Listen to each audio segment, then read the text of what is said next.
Atas kesempatan yang diberikan kepada saya, pada kesempatan ini saya akan mempresentasikan tentang jurnal pengaruh penambahan inhibitor alami terhadap laju korosi pada material pipa dalam larutan air laut buatan. Yang pertama yang perlu kita ketahui adalah apa itu korosi. Korosi merupakan penurunan mutu logam akibat adanya reaksi elektrokimia dengan lingkungannya. Logam yang mengalami penurunan mutu tidak hanya melibatkan reaksi kimia, namun juga reaksi elektrokimia, yakni antara bahan-bahan yang bersangkutan dengan terjadinya perpindahan elektron. Salah satu proses perusakan material, khususnya logam, karena adanya suatu reaksi antara logam dengan lingkungannya.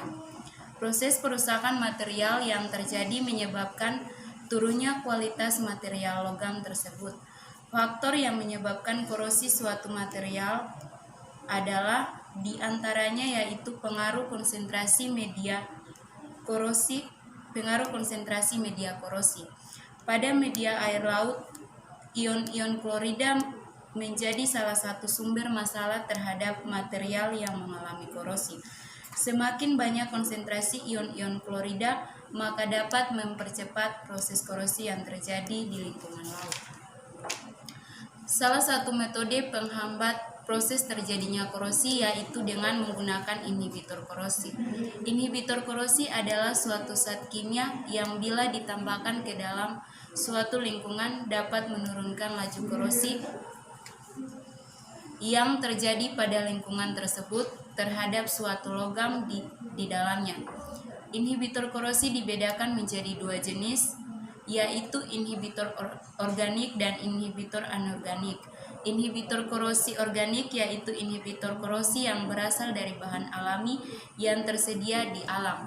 Sifat-sifatnya diantaranya non-toksik, murah didapatkan, dan mudah diperbarui.